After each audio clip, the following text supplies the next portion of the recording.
Thank you for watching WISD TV and welcome to another edition of Know Your Schools. My name is Dale Caffey.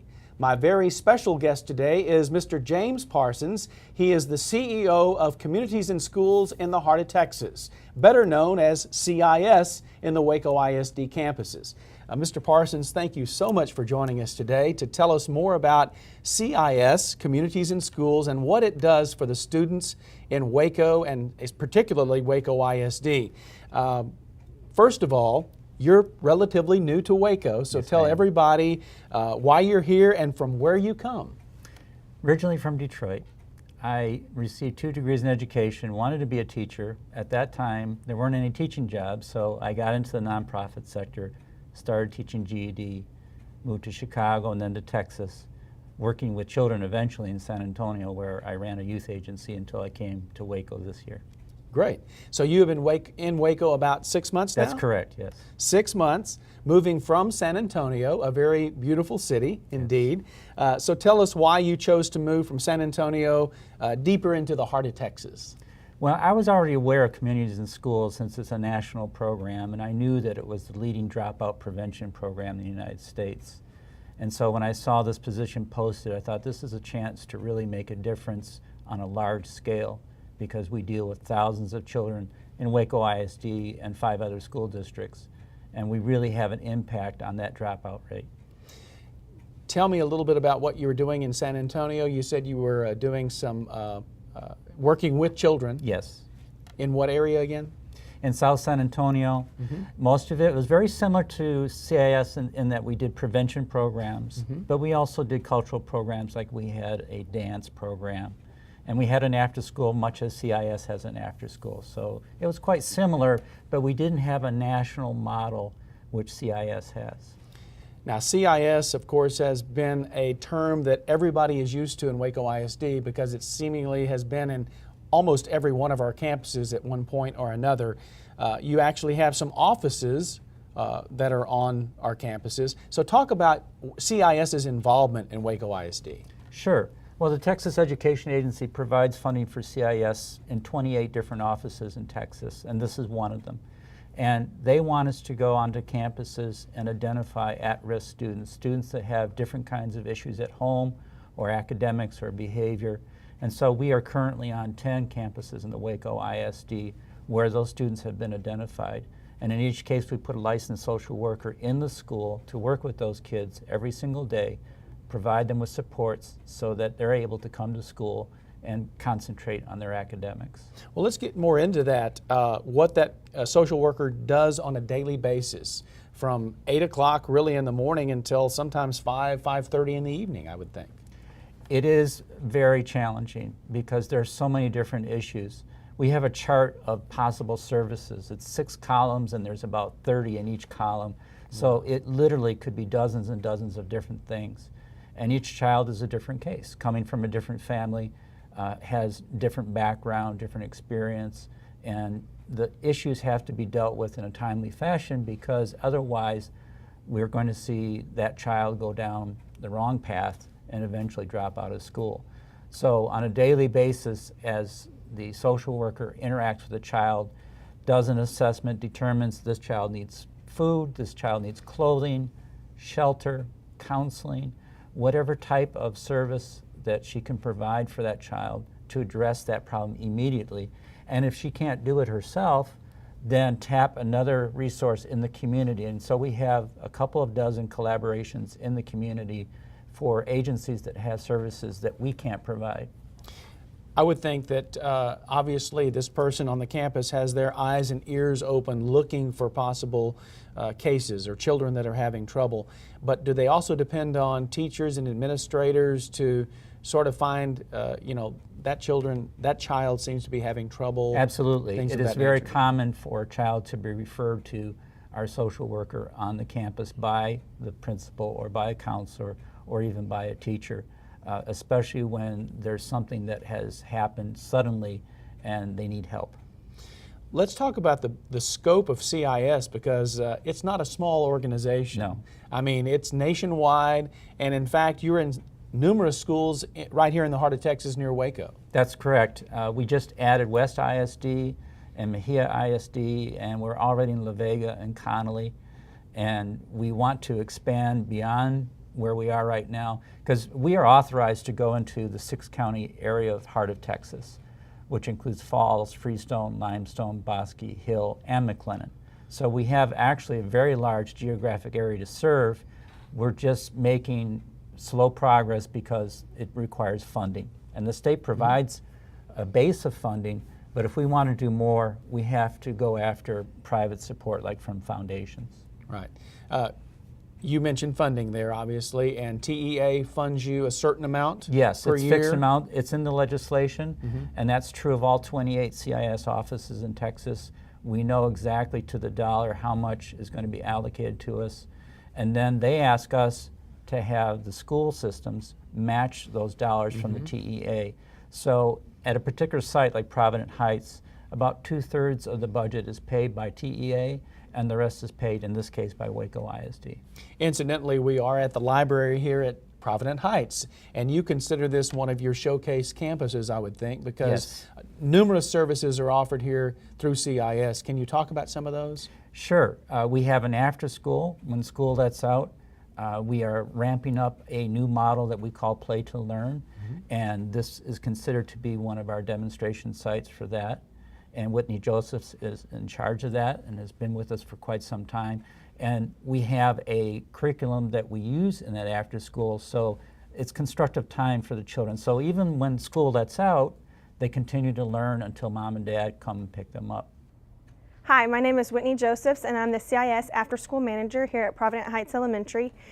My job as the After School Manager is to build relationships with the students and their teachers and parents so that they feel as though after school, the Play to Learn program is a safe place for them to be in the afternoons. Play to Learn also provides tutoring and mentoring as a daily extension of the CIS program, and we help the students fill in the learning gaps that they may have during the day. I've been here at Provident Heights for 5 years, and I'm so glad to be here again and help you and your students. And then we also have an arrangement, a partnership with Antioch Stars, where they have a book club right here in this library during lunchtime. Volunteers from the private sector, from the community, come in and they pair up with children and they read with the children. Hi, my name is Stephanie Ibarra, and I am with the STARS Mentoring Project. We're partners here with CIS at Provident Heights, and we come in and support what CIS does here at the school through book clubs. It has been a wonderful partnership, and we're so excited. It's been a great collaboration, and we're excited to get to start off this new school year. Our last school year was wonderful, and thankful that we have such a wonderful partnership, not only with the school administration, but also with CIS. So we also have a AmeriCorps, a federal AmeriCorps program. We bring in volunteers from that, and they act as supplement to the core activities that were going on. If we need a mentor, for instance, a child doesn't have perhaps a male role model in his life, the AmeriCorps volunteer can provide that. And we also have interns from Baylor and other universities that come too. Hi, I'm Taylor McKinney, and I'm the CIS Program Manager at Provident Heights Elementary. As Program Manager, I provide and locate resources to surround our students with a community of support and love to help them achieve their full potential and achieve in school and in life. I work with parents and teachers to identify and address issues that may keep our students from achieving their potential. We work together to keep our students on track and to succeed. I'm so grateful for this opportunity to work with Provident Heights and with communities and schools of the heart of Texas, and I'm thankful to be here. And that explains somewhat what you talked about a moment ago. You have a paid CIS person on campus who goes out to the community and finds other resources to help children out. We leverage what's there. So instead of having one person involved, we've got at least 4 or 5, maybe more people involved. Has CIS changed or had a metamorphosis over the last several years? Have there been some changes that parents need to know about? I think we've been pretty consistent because we actually have a trademark license for the CIS brand, if you will. The model that was created by Bill Milliken in the 1970s. And that has been pretty consistent. What parents might be interested to know is that we are the first CIS in Texas to be accredited, which means we meet the standards, the national standards that were set down by the National CIS Office. So we are a leader in terms of quality, not just the number of children that we serve, but the quality of the services that we provide. You've been in Waco only 6 months. You yourself, you replaced a gentleman by the name of Doug McDurham, who was Yes. here for several years and has moved on. Tell me about your first 6 months in Waco and what you were able to, the people you were able to meet, and your first impressions of this city. Well, I've been so happy, and I always tell people I feel privileged and honored to be here. What I really like, I see on a daily basis, is a sense of community. It seems like people are on the same page. It doesn't seem like there's different groups working for different reasons. It seems like everybody wants to see Waco grow in an intelligent way, and especially for the children to get an education so that eventually they can get jobs right here in this region instead of having to move away. And so a lot of what we do with the older kids is provide them with training. We send them to McLennan College or Hill College. They get welding training, nursing training. These are teens, 17, 18, 19 years old, all the way up to 21. So if anything has changed, I think we probably have broadened our continuum of ages and services, anywhere from 4 years old all the way up to 21, so that we ensure that every child, no matter how old he or she is, has a chance at success. And you're talking about you first get to know the child, but eventually your people get to know families as well, correct? Absolutely. There's parental involvement. We do family events. We even do home visits if that's necessary. We feel that's a very key ingredient because it's not enough that we have a message that we communicate on campus. The parents need to understand and believe in the same message. You offered me this document a moment ago, and I want to just read some of the partners involved with you, including Baylor University, the Baylor Buddies, MCC, Hill College, Girl Scouts. I mean, I could go on and on. Child Protective Services, the World Hunger Project. You have quite a few partners here in Waco, and I touched on maybe a quarter of them. Right. Yeah. Well, I think it takes a collaboration to make things work. I don't think any agency can be successful going solo. You have to have partners because there are just some things that they can do that we cannot. And so we welcome partnerships, and I would say we're probably partners with every major organization in the Waco area. Currently, you said you were at 10 Waco ISD campuses, That's is that correct? Yes. And right now, Play to Learn, you mentioned Play to Learn, that after-school program. Yes. And of course, when you first think about after-school program, you're thinking just somebody to watch over the kids while they frolic and play for a couple of hours till the parents come and pick them up. Mm-hmm. Play to Learn tells me they're doing much more than just playing around. That's right. We have a structured curriculum. We want to make sure that every minute that they're there is something that's going to be useful and is going to contribute to their education and their character development as well. It is not babysitting. It has intention of developing the child both academically and as a person. And I think you mentioned that you're hoping to expand Play to Learn. Right now you have it piloted at a couple of campuses? That's right. Right now we have it here at Provident Heights, and we also have it at Cedar Ridge Elementary. We are in talks with a couple of other districts like Connolly and La Vega to see if we can also add it there. We're not doing it aggressively. We want to build it gradually because we want to make sure the quality is maintained. Very good. Any message we need to let the parents know about CIS that we haven't covered?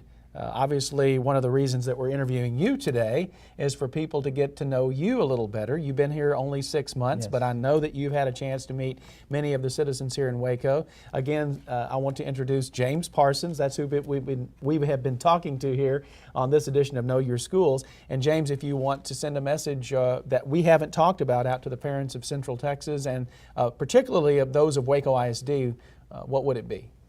I would say that a parent should feel free to contact our CIS employee at any campus. It's a safe place to go and visit and to talk confidentially, and it is kept confidential. And there's no reason to be hesitant about talking about problems that the parent may be having with the child. Because our staff are licensed social workers, they are required to abide by a code of ethics where the information is kept confidential. So they should feel confident in coming and talking to a CIS employee and know that there's going to be follow-up and documentation and that we're going to do the right thing. Right. So they could walk into the campus office and tell the principal, I'd really love to see the CIS representative here on campus, and they'll be helped. Absolutely, yes. Very good. James Parsons has been our guest on this edition of Know Your Schools. He's the CEO of Communities in Schools, which has really become synonymous with Waco ISD. We're so pleased to have Communities in Schools at Waco ISD. My name is Dale Caffey. I'll see you next time for another edition of Know Your Schools.